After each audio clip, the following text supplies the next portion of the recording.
결국에 오늘 말하고 싶은 거는 사실은 자취는 돈이 없을 때 혹은 내가 사회적으로 좀 더 자리에 잡지 않았을 때 자취를 해야 된다는 말씀을 드리고 싶습니다. 이렇게 말씀을 드리면 당연히 무슨 소리야 라고 생각을 하실 텐데요.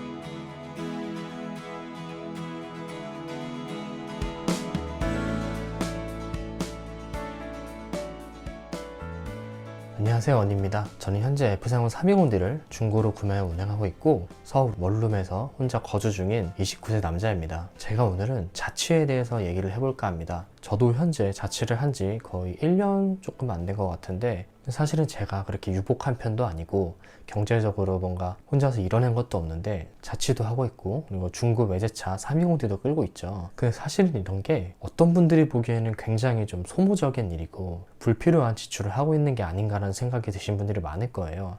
사실은 저 또한 1년 전에 자취를 결정하기 전에도 그랬었고 재작년에 취업하기 전까지는 자취를 생각해 본 적이 단 한 번도 없었어요. 대학교도 거의 집에서 2시간 반 이상 가야 되는 거리에 있음에도 불구하고 잠은 뭔가 집에서 자야지라는 생각이 강했었고 집에 있으면 부모님들이 혹은 내 가족들이 집안일을 하고 뭐 밥을 차려준다든지 그런 가사노동에 대해서 상당히 편한 부분들이 많잖아요. 솔직하게 제가 특히 이렇게 집안일을 하지 않아서일지도 모르겠지만 저는 그랬습니다. 그래서 당연히 회사를 취직하고 나서도 집에서 이렇게 출퇴근하면 되겠지라는 생각이 있었어요. 그래서 집이 원래는 인천인데 현재는 광화문 쪽에서 일을 하고 있거든요. 그리고 딱히 이게 뭔가 문제가 될 거라고 생각하지 않았었는데 인천에서 광화문까지 출퇴근하는 게 정말 쉽지 않았습니다. 지금은 다행히 지금 코로나가 계속 이어지고 있어서 저희 회사에서 많이 편의를 봐주시거든요. 사람들이 보통 8시에서 9시에 대중교통을 이용해 출퇴근을 많이 하다 보니까 9시 반까지 출근 시간을 늦췄어요. 다행히 그 덕분에 수면 시간도 1시간 이상 늘었죠. 근데 그 전에 인천에서 출퇴근할 때는 8시 반까지 출근인 적이 있었어요. 그 상태로 한 3, 4개월 정도를 회사를 다녔었는데 8시 반까지 인천 부평구에서 광화문까지 오려면 일단 지하철은 1시간 이상 무조건 타야 되고요. 문제는 저희 집이 역세권이 아니다 보니까 부평역까지 지하철을 타고 갔어야 됐고요. 부평역에서 또 1호선을 타고 종로까지 와서 거기서 3호선을 타고 광화문으로 이렇게 갈아타야 되는 상당히 동선 낭비도 많고 뭐 대중교통에서 보내야 되는 시간도 많은 거예요. 한 6개월 정도는 취직하고 나서 별 문제가 없었어요. 좀 힘들긴 했습니다. 8시 반에 가려면 최소 6시엔 일어나가지고 준비를 해서 회사에 딱 도착하면 떨어지는 게 8시 20분, 8시 15분 정도였어요. 그거보다 일찍 도착하려면 정말 꼭두새벽에 일어나서 출퇴근을 했어야 됐거든요. 근데 이렇게 8시 20분에 오고 나면 몸이 지쳐버려요. 말로 출근 시간이 2시간 걸리는 거지. 이거를 대중교통을 계속 이동하고 뭐하고 하는 시간에 이 2시간을 잃는다는 게 정말 힘든 일이거든요. 특히나 서울로 출퇴근을 하게 되면 지하철이 붐비는 시간에는 정말 발 디딜 틈 하나 없이 2시간 반 동안 꼼짝없이 서서 갈 때가 있어요. 그때는 정말 이게 미칩니다. 더운 여름날이나 진짜 추운 겨울날 그러잖아요. 동남아 가보셨나요? 동남아에 가보시면 진짜 뭔가 내 발을 누가 잡아 끄는 것 같이 더울 때가 있거든요. 막 50도가 넘어가고 정말 한 발짝 움직이기도 힘든 그런 상황들이 오는데 진짜 만원 지하철에 딱 그렇습니다. 정말 만원 지하철에서 내리고 나서 저희도 회사까지 거리가 좀 있어요. 거의 내려서 한 10분에서 15분 정도로 걸어가야 되는데 정말 그러고 나서 회사에 도착하면 이게 일에 집중이 잠깐은 되는데 너무 지치더라고요. 사람이 정말 녹초가 돼가지고 일을 시작해서 이게 내가 지금 일을 하러 온 건지 출근을 하러 온 건지 가끔은 헷갈릴 정도로 지칠 때가 많았어요. 물론 이게 체력이 좋으신 분들이나 아니면 뭐 이런 게 정말 익숙하셔가지고 아무렇지도 않으신 분들도 있겠죠. 근데 저는 제 나름 체력이 좋다고 생각을 하는데 그 상태로 6개월을 있으니까 정말 이건 안 되겠다. 진짜 사람이 죽겠다 싶어서 자취를 했거든요. 근데 여러분 생각해보세요. 지금 여기 은평구인데 서울 집값 비싸다고 하잖아요. 제가 경제적으로 여유가 있는 것도 아니고 사회 초년생이 한 6, 7개월 일을 해봐야 돈이 얼마나 모이겠습니까? 거의 뭐 1,000만 원도 없을 때였어요. 그러다 보니까 이게 막막했지만 회사를 살기 위해서 다니는 거지 죽으려고 다니는 게 아니잖아요. 방법을 찾아야 했고 그 방법 중에 가장 최선의 방법이 사실 자취였습니다. 차를 이용해서 출퇴근하기에는 여러분 그 인천에서 서울 쪽으로 출퇴근을 해보신 분들은 알겠지만 정말 미칩니다. 이게 도로에서만 2시간 이상 있어야 될 때가 태반이고 전 영업직에 있다 보니까 가끔 출퇴근 시간에 그 길을 이용할 때가 있거든요. 그러면 정말 그 길은 가끔은 차를 버리고 싶을 때도 있을 정도로 그 정도로 막히는 구간이 있습니다. 그래서 결국에는 전 자취를 하기로 결정을 했는데, 문제는 제가 아까 말씀드렸듯이 돈이 없잖아요. 제가 돈 1,000만 원도 없는데 서울에 집을 어떻게 구하나. 그래도 일단 무작정 발품을 팔기 시작했습니다. 직방이나 네이버 부동산에 시간 날 때마다 집값을 검색을 해보고 어디를 가면 좋을지, 어떻게 가면 조금 더 저렴하게 집을 살 수 있을지를 계속 생각을 했는데, 서울에 직구해 보신 분들은 알겠지만 진짜 집이 많이 없습니다. 있어도 기본적으로 전세는 1억 이상이고요. 아무리 조그만 방이라도 월세가 50만 원 이상이에요.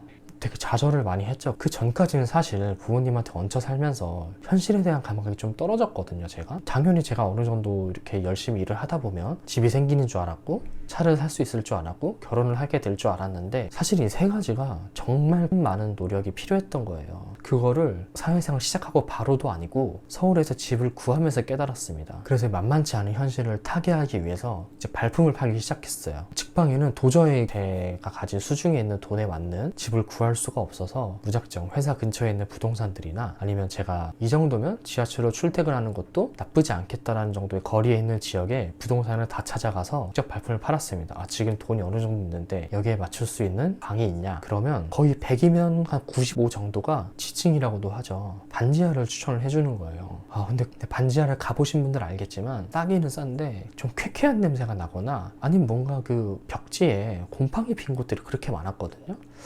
그래서 반지하는 아니다 싶은 거예요. 그래서 지상층에 있는 곳으로 찾아보자 해서 한 달 정도를 거의 발품만 팔았던 것 같아요. 그러다가 겨우 여기 지금 지상층에 있는 이 집을 발견하게 됐는데, 제가 중소기업 청년대출이라는 걸 이용을 했는데, 근데 사람들이 1억 2천까지 전세대출이 되는 걸 다 알다 보니까 몇 천만 원 혹은 1억 이상까지도 올려버리는 거예요. 어차피 1억 2천이 대출이 나오면 그 이상의 원금은 자기가 가지고 있어야 된다 이거죠. 어떻게 보면 뭐 그들의 입장도 이해가 가지 않는 건 아니지만, 직구한 사람 입장에서는 한 번 더 좌절하게 되는 거예요. 국가에서 그런 정책을 만들어줬음에도 불구하고 거기에 맞는 결국엔 집 가격이 없기 때문에 어차피 자취를 못하게 되는, 혹은 집을 구하기가 더 어려워지는 상황이 온 거죠. 물론 이 가족의 사업이기 때문에 이자는 싸지만 그 원금이 없어가지고 그걸 이용하려는 사람들이 태반이잖아요. 결국에는 신용대출까지 받아서 그 원금을 마련을 해야 되는 상황인 거예요. 제가 직장에 다닌 지 1년도 안 된 상황이었고, 그 당시만 해도 신용카드를 이용하지 않았기 때문에 신용도가 높질 않았겠죠. 분명 대출을 받더라도 신용대출 이자가 높았을 거기 때문에 그것조차 부담이 됐어요. 최대한 싼 집, 최대한 다른 건 포기하더라도 가격만은 포기하지 말자 해서 지금 이 집에 오게 되었고, 이 집은 현재 전세가 5천만 원입니다. 이 집을 처음부터 보게 해준 중개사는 단 한 명밖에 없습니다. 그 단 한 명의 중개사만 이 집을 소개를 잘 해줬었고, 다른 중개사들은 이 집보다는 막 반지하나 뭐 좀 비싼 집들만 이렇게 보여주더라고요. 당연히 이분에 대한 신뢰도도 갔어요. 이 집을 보자마자 거의 하루 이틀 만에 바로 계약을 진행을 했었어요. 뭐 직구하는 과정을 좀 더 자세하게 말씀드릴 수 있을 텐데, 그건 다른 영상에 또 소개를 해드리고, 결국에 오늘 말하고 싶은 거는, 사실은 자취는 돈이 없을 때 혹은 내가 사회적으로 좀 더 자리 잡지 않았을 때 자취를 해야 된다는 말씀을 드리고 싶습니다. 이렇게 말씀을 드리면 당연히 무슨 소리야 라고 생각을 하실 텐데요. 전 사람이 집중할 수 있는 총량 시간은 정해져 있다고 생각을 하거든요. 근데 이 집중할 수 있는 총량 시간 자체가 줄어드는 거예요. 출퇴근을 하는 시간으로 인해서, 그 체력 소모로 인해서. 그래서 내가 뭔가 사회초년생으로서 회사에 잘 보여야 되고 일도 열심히 해야 되고 그들이 나한테 기대하는 바를 충족시켜야 되는데, 이 소모되는 체력 때문에 따라가질 못하는 거예요. 저는 그걸 뼈저리게 느꼈었거든요. 근데 확실히 자취하고 나서 제가 일을 대할 때 여유로움이나 혹은 마음가짐 자체가 달라지다 보니까 따로 운동을 하는 게 없음에도 불구하고 일의 능률이 많이 올라갔어요. 이거는 아마 저처럼 취직하기 전까지 한 번도 자취생활을 안 했다가 해본 사람들은 정말 바로 느끼실 수 있는 그런 장점이 있고요. 두 번째는 제가 돈이 없을 때 더 자취를 해야 한다고 했잖아요. 사실 돈이 있다고 해도 집을 구하는 거는 만만치가 않아요. 여러분 만약에 수중에 5천만 원이 있으면 5천만 원짜리 집에 사실 건가요? 아니죠. 대출을 받고 좀 더 좋은 집에 사시겠죠. 만약에 1억이 있다면 더 대출을 받고 2, 3억짜리 집으로 가시겠죠. 어차피 수중에 돈이 있더라도 대출을 받거나 어떤 재원을 통해서 더 좋은 집을 사는 건 마찬가지란 말이에요. 잔고에 영원 있는 사람이 집 5천만 원짜리 집을 사는 거랑 잔고가 5천만 원짜리 있는 사람이 1억을 사는 거랑 똑같다는 얘기입니다. 결국엔 내가 어느 정도의 타협점을 찾아서 만족하느냐가 중요한 것이거든요. 제가 이 얘기를 왜 하냐면 돈이 없어도 충분히 자취를 할 수가 있고 사실 그 자취를 함으로써 가장 큰 이득은 바로 시간 낭비를 줄이는 겁니다. 제가 유튜브를 시작할 수 있었던 것도 출퇴근할 때 소모하는 체력과 그 시간을 아껴서 유튜브를 시작할 수 있었고 남는 시간에 요즘 공부까지도 하고 있거든요. 정말 아무것도 안 하고 쉰다거나 운동을 한다거나 책을 읽는다거나 친구를 만나던가 하는 정말 다양한 활동들을 할 수가 있는 거예요. 물론 이건 출퇴근 시간에 할 수도 있겠죠?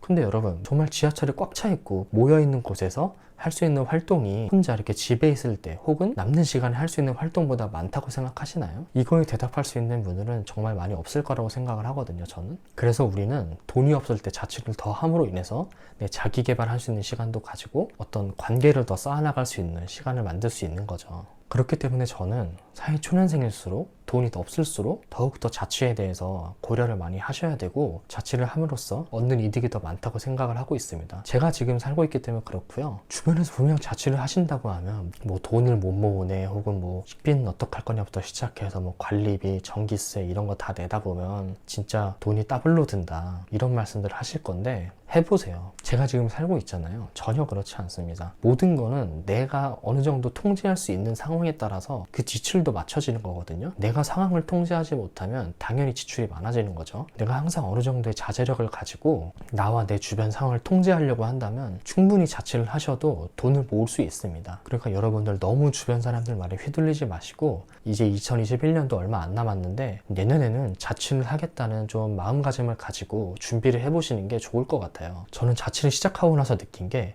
이걸 왜 좀 더 일찍 자취를 시작하지 않았을까. 대학생 때 저 한 2시간 반 정도 걸리는 학교를 다녔는데 왕복 거의 4시간이 넘는 거리를 항상 등하교를 했었는데 그때 만약 내가 자취를 했더라면 지금 좀 더 나은 사람이 되지 않았을까? 더 많은 경험을 할 수 있지 않았을까라는 생각이 많이 들어요. 여러분들도 저처럼 무조건 전세로 시작할 필요는 없거든요. 한 6개월 혹은 뭐 한 몇 달이라도 월세로라도 작은 방을 구해서 한번 살아보시면 현실 감각도 좀 더 늘릴 수 있고 다양한 경험을 할 수 있으니까 다가오는 2022년도에는 여러분들도 꼭 사회초년생이시라면 자취를 해보시는 걸 추천드립니다. 사실 이렇게 길게 말했지만 가장 좋은 거는 직장이 바로 집 앞에 있는 것이겠죠. 이상 원이었습니다. 감사합니다.